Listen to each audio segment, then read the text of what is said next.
Next presenter is Dr. Bob Stewart.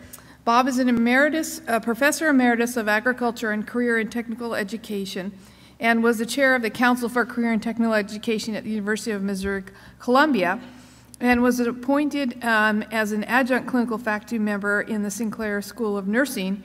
And he is a co-investigator on funded projects in the Missouri Lymphedema Research Lab. He also has served on the steering committee of ALFP since its founding, and is the author of a number of publications in the area of lymphedema, and also serves as a patient advocate in multiple national oncology organizations. And I've worked with Bob on several occasions, and he is wonderful. And he is going to present Chi Ren couldn't come, travel problems, and so he overcommitted. And so Bob agreed to present the analysis on the results on the standardized data collection. And again, this is under American Lymphedema Framework Project. So you can see again, one of the important goals of ALFP. Bob?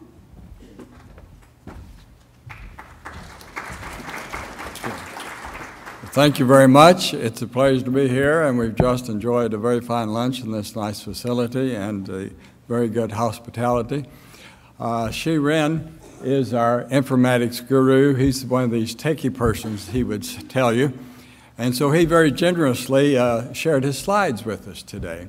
So my opportunity is to try to translate some of this tech talk into language that I would understand, and I hope maybe would help you understand a bit about what we're trying to do with data collection. And of course, the goal of data collection is to have more information overall about lymphedema. And we want to, people keep asking just how pervasive is it? How many people have lymphedema?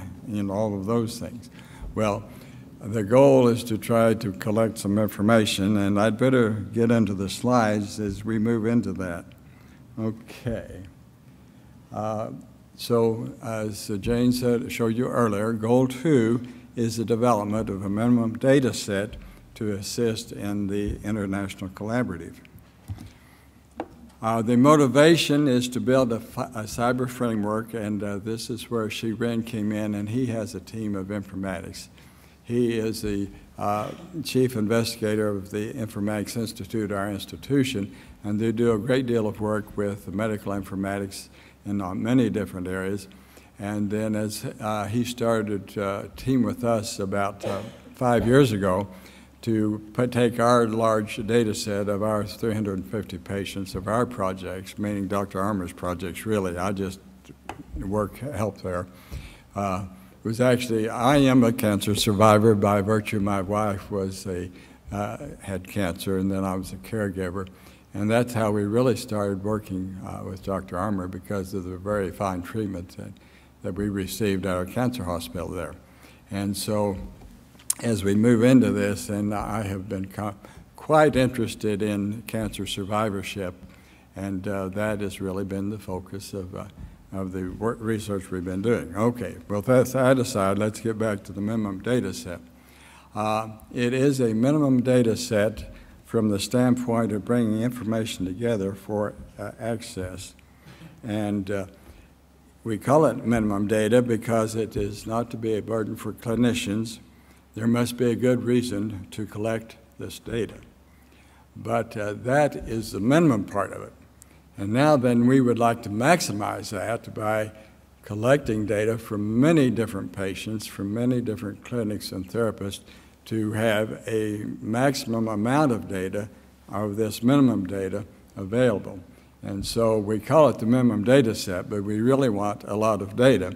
And the purpose of many of these slides is to try to explain how we would focus on that data. And so this is a scheme of informatics overall. Dr. Shu authored, and we're co-investigators on a grant, a funded grant, a GO8 grant, to provide the background and funding to put this together.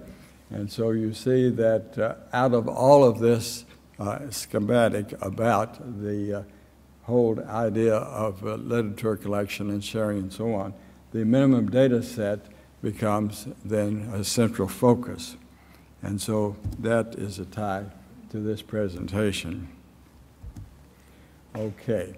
And we do believe, and as you would know in research, when we have more people working together, the studies benefit from having data for more persons.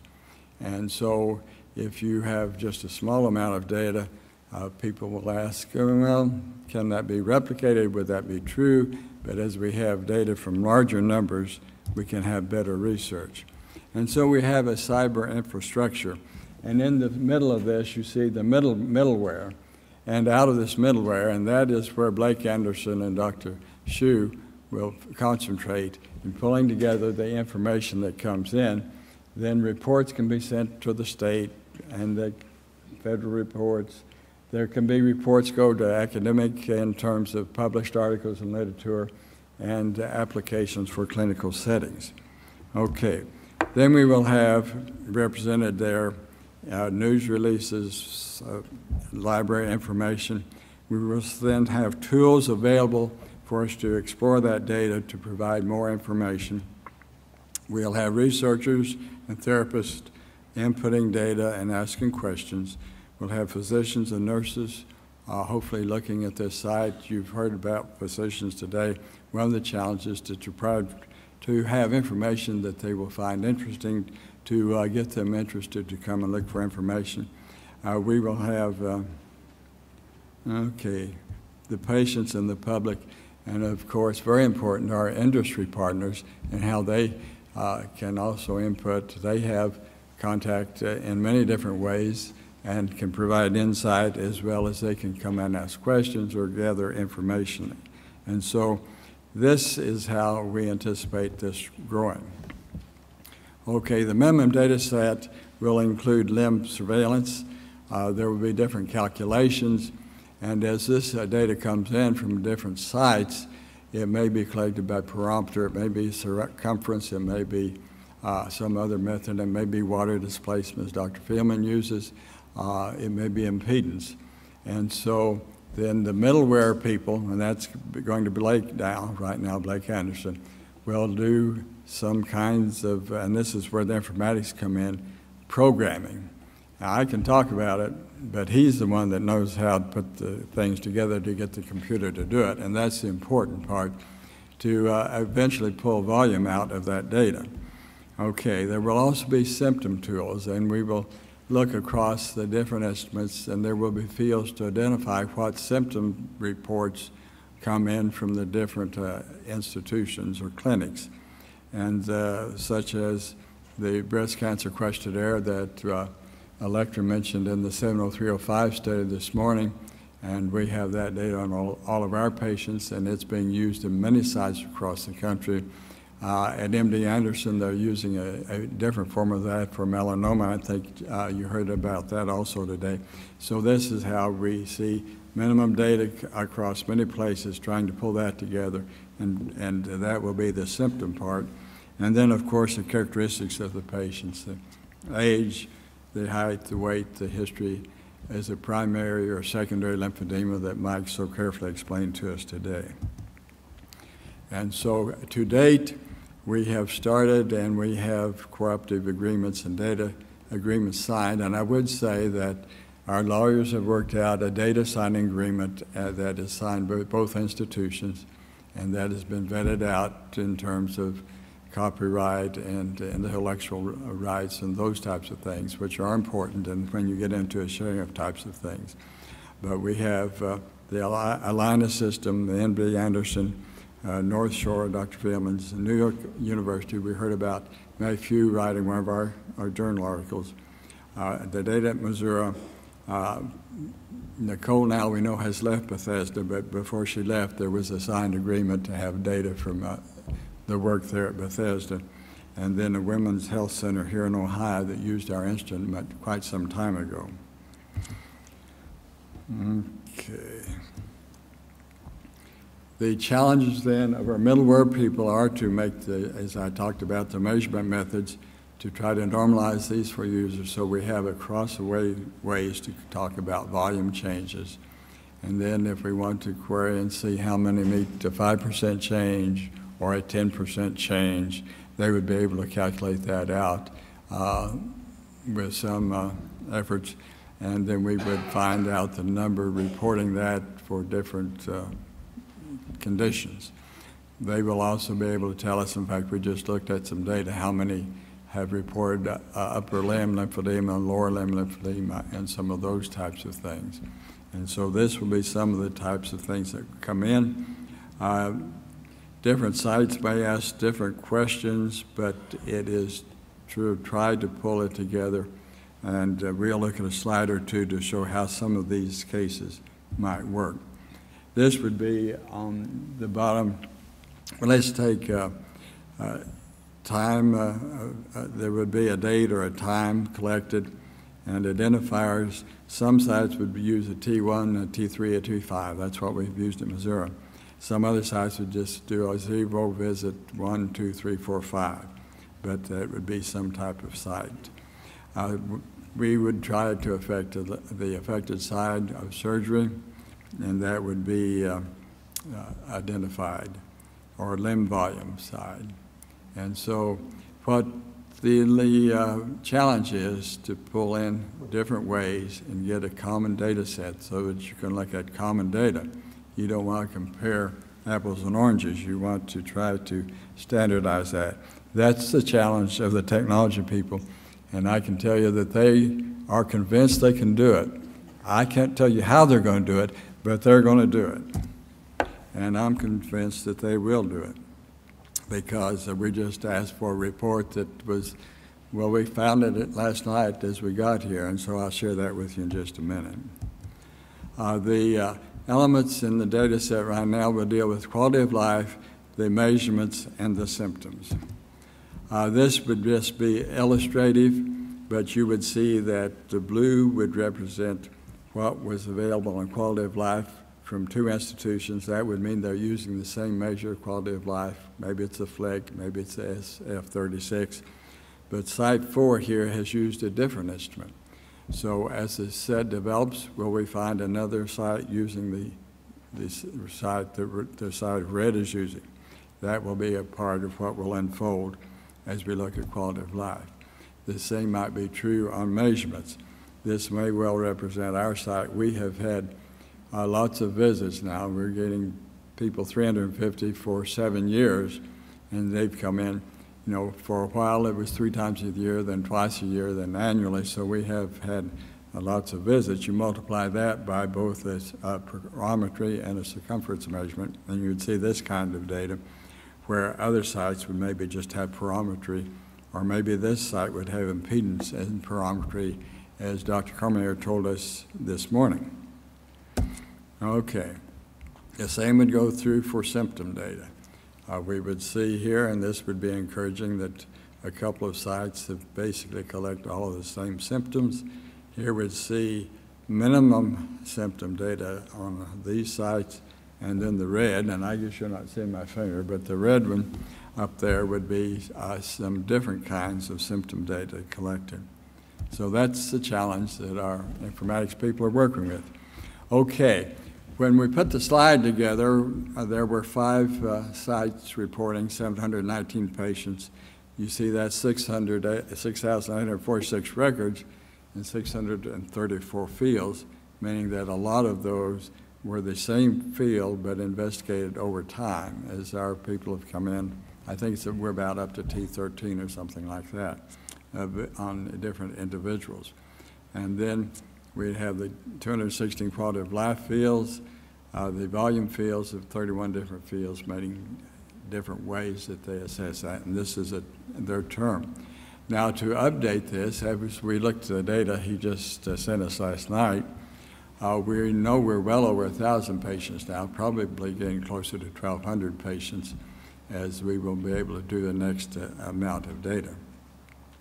Okay, the goal over the next year is to recruit more sites, and if you know anyone, if anyone's here and interested in participating in such a venture, and we've talked to a couple of people already and very enthusiastic about that, we'll be showing you some slides of how that might happen and how your data will be protected Then there is an opportunity for cross-site study comparing different kinds of patients. We will know which ones have had melanoma, or which have had breast, or which have had other kinds of surgeries. We will be able to study the correlations between quality of life and certain treatments eventually. And then down here, dashboard, we're going to have to look about dashboard a little bit more. But that's another tech term they've thrown in for us to generate queries for each of the user groups. There will be, if there's to be a cross-site comparison, it's only after written agreement by both sites that they want to look at that data. Otherwise, it will strictly be de-identified and in the aggregate reported. The questions that come up: who owns the data? Who has access to the data? How do I start? How do I get internal approval? What about IRB or Ethics Committee approval? And that's very important, and we'll address that. And how easy is it to get deposited in the data set? Okay, let's look at some policies. Who can access data? The data will be reported in aggregate. It will be de-identified information, general information. Statistics will be available to participants. By identified, it is to the point that no individual can be identified.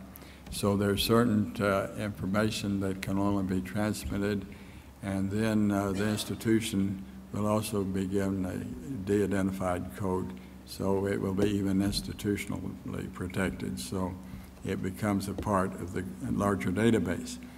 All participants must agree in writing before collaboration will proceed. In other words, if you're a member of a site and they want to agree, then they would receive from us an agreement that we would sign and that they would sign saying that they want to participate. And then as data comes in, only the person from that site will be able to have access to the data from that site. And this does become important because as new data becomes available and they want to update their data, then they need to get into the site and use the same methods or same fields that they originally reported so that data can be updated and maintained and kept current. Okay, the data sharing agreement does have approval at our institution, the University of Missouri Health Science Board, and it is structured in such a way to make it possible to do cross-site studies. That doesn't mean that your site would not also go to your board, but there are provisions, and once it's in place both institutions, then it moves forward. And this was structured in such a way to make it easier to get the ethics approval at other institutions. Now then, de-identified data means that it does not include names, it does not include email addresses, it doesn't include zip codes, we found out, or other personal information. So the sites are asked to use proxy identifiers for all patients before they would submit the data. And then again, we will add a code to de-identify the institution. Okay, if there are problems to be a part of, there are ways to help come up with random numbers or other ways to identify data in an electric format.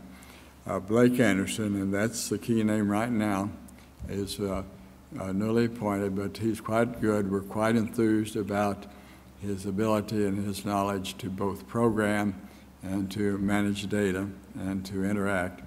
But he would be the contact, and then he will work to develop the middleware to help anyone who sends him data translate that into a usable form to go into the data set so that it can be part of the bigger analysis, the aggregate analysis.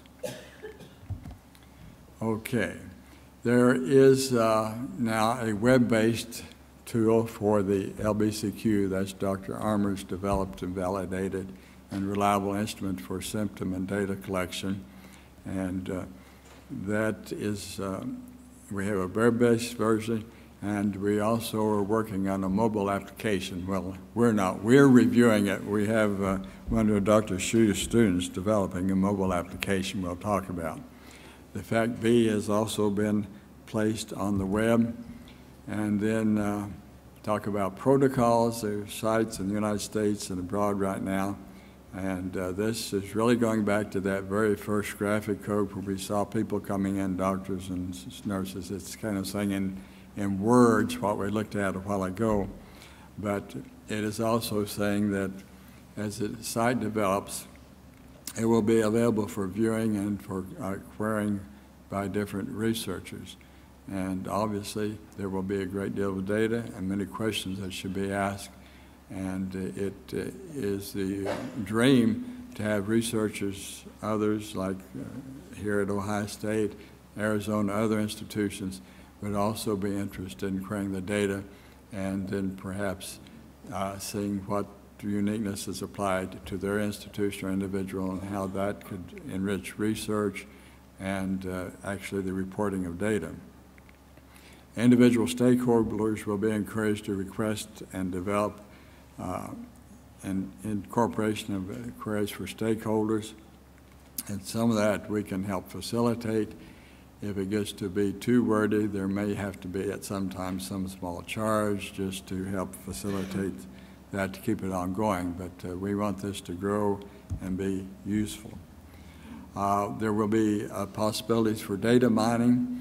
And as I've gone to more meetings in the last 5 years, we see a great deal more being reported in the medical literature of using data mining techniques to pull out information. What data mining does is it takes the information, takes a large set of data, they'll feed it in the computer, they'll set it overnight, and it'll make millions of comparisons over the night, they tell us, and then it'll come back with associations. And the associations will say, well, if one thing happens, X happens, Y is likely to happen. So then you have to go back and bring the human element in and interpret that, and does that make sense? Does it have any clinical relevance? And is the statistically significant great enough to report? So those are some of the things that happen eventually. There will be support systems. Hopefully there'll be information to help patients learn to manage best their LE. It could track, surveillance. It could track how well they adhere to protocols. Do they continue to maintain, if they're doing self-massage, do they maintain that over time? And those types of things. If they're taking medications, do they always take the medication? You know, one of the big questions that doctors wrestle with in some of these trials is, well, that the patients don't take their medicines. They have them, but they come back with a half-full bottle, and so then that raises some questions. So it's to provide data about up-to-date happenings and findings that really make a difference for stakeholders. The findings were reported in the aggregate, will not have individuals or even individual institutions attached, and the goal is to provide evidence-based information to improve what we've done with systematic reviews. If you read the systematic reviews, many of those will conclude with, we need more clinically controlled trials of research, following patients longer with a control group over time to have the documented evidence we need. And so as we get more information, it will feed back in to help in other systematic reviews that we would have more solid data. And then that, you see, feeds back into any best practice documents that we would talk about. Okay, some of the tools that we're talking about, associative mining is one of those tools, and I talked about the associates in a minute. Temporal mining or time series data, another, and we will look at some of, or I'll share some experiences we've had. This would be an example of our data set at Missouri, where we've had pre-operative measurements, post-op, and then on down. This shows through 60 months. We could go to 72 months in the next slide. Okay, this would be on the slide to illustrate how associative mining might work as it comes in. If you look at post-op patients, with swelling and tenderness, and that'd be just, for ST1, the first visit after. And then they continue to have post-op swelling, so 80% of the time, we'd expect they would continue to have firmness and tightness as well. So that is one of the things where they've looked at patients who reported swelling and tenderness, and also another on the form is firmness and tightness, and see how much, what's the association, the relationship of those two for that set of patients. And so if swelling is usually associated with firmness and tightness, it could direct, questions you might want to ask, follow-up questions that the doctor might ask in terms, or if they say, well, it's a little firm or tight, then it also asks about swelling. So association can work both ways. Okay. I see it changed on me, but that's all right. We'll move on. It says it's time to move on. Okay. Temporal mining aims to monitor progression. Uses measurement to track data, and it can track it from initial visit, or it can track it between visits. And we have done some work with our team there in our data where they have looked at visits and tried to establish patterns, and showing that if volume changes two in a row, two goes up 5%, 2 visits in a row, or it goes up 5%, 2 visits, static a visit, and goes up again, then that they will be developing a diagnosis of lymphedema in about 6 months or maybe in a year. We first looked at that data, and we were using a 10% criteria for lymphedema, okay, and so they said if it goes up 5% at 3 months and another 5% at 6 months, there's a 100% chance to have lymphedema. Well, 5 and 5 is 10 if 10% is your criteria, but that's just one of the fallacies of strictly using the temporal mining. You look at the temporal mining, then you bring it back, your researchers, your clinicians, they have to examine that and see if it is really clinically relevant, and that's where the human element role comes in. So while we have the opportunity with technology and new tools and new ways of looking at things, it doesn't take the human out of the loop, and I think that's important to remember. Okay, now another part of the vision of what we hope to do with all of the information would be then also to develop another tool that would provide information. And so far we have 2 grad students working on this to do text mining. We know that there is some possibilities with text mining. There are ways that people do qualitative research, and they do text mining by searching for words. So they're looking for words in the lymphedema literature that are common across the studies that we have used in our systematic reviews, and then the hope is that as new literature is identified in key journals, they will search those for articles that seem relevant and bring those to us to see if they can be added to the EndNote library, the minimum database, to be searched and reported on. And as that develops, then the vision of Dr. Hsu is that he will have a site on a website. Right now it's a LFP website where you can go in and access the latest information under one of our 13 topics, but they would also list what they believe to have found to be relevant articles under that have been published since the review of 11, and in some cases 12, but in the year 15, say there's been 3 or 4 articles in that area, then we would see those, at least how to get a hold of access to those articles. So that is another part of the vision. Okay. Now then we have stressed again, and this is one that really he's used for the sites that have inquired about participating in the minimum data set, but it is the raw de-identified data that comes in. It can be transmitted by live by computer, or it can be sent, put on a USB drive and sent in, however you want to transmit it. In this case, we're just talking about data. There are other sites that are talking about specimen collection, things like that. But we're just talking about data collection in the aggregate of as many persons as there are common data on at the different sites. It will not be accessible by others unless both parties agree to in writing, and that written is important. So one site cannot compare with other sites. One site could, I guess, compare their own with the aggregate data that we would put out, but not with any other unless they both agree to in writing. And then only the aggregated information will be released by the ALFP. And we'll provide cross-site study only as results are asked by the partners. Okay.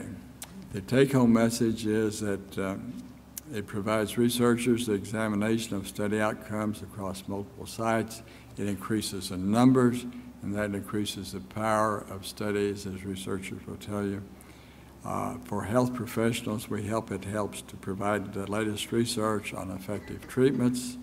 And for patient and family, I'm sure many of you have been on the web in many places, as my family has been, looking for information about cancer, about clinical trials, about treatments, about the latest options. And so there will also be on this data site, a site devoted to information for patients and families, showing what we have learned. Okay, what's next? Well, the dashboard. We talked about that dashboard a while ago. Okay. This is not the dashboard he's talking about. He's talking about that computer dashboard as you've been on and as you've filled out surveys or other surveys. But this is an illustration. So what kind of dashboards will we have? Well, right now in the planning stage would be one dashboard. The top would be an illustration of each of these numbers here identify a different patient's data and how that has been traced across. They've taken some of the data from our identified data and placed that on the site. And the bottom would be looking at sites in the aggregate.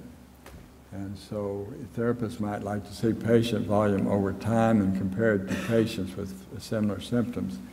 And so it is a way to look at progression, and it might also be a counseling tool if a patient has certain characteristics and what are the likelihood of effect of certain treatments or needing treatment, and how can that treatment.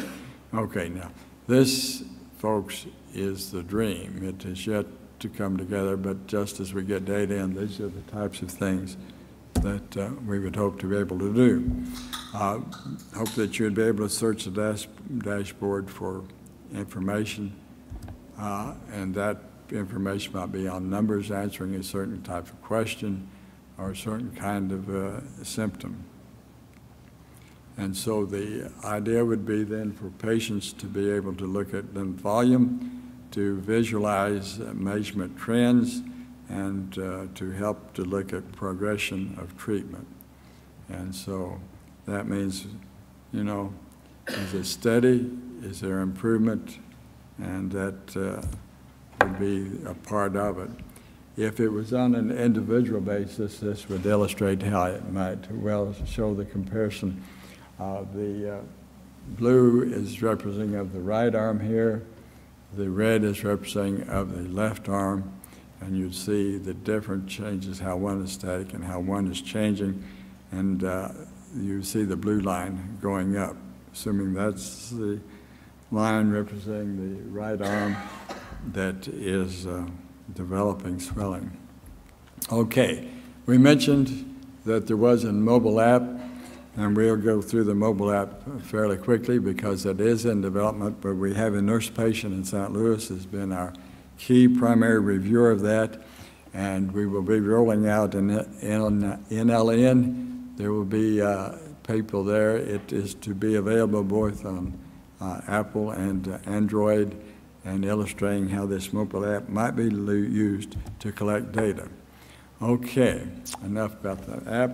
We're just about through. If you are interested, Dr. Armour's email is here, and she's got all kinds of cards back there. If you want a contact card, come by and pick those up, or you can write Blake Anderson, our new project director, and they will be in contact, and either one will work, and we would send you the information how to become a part of the MEMO data set.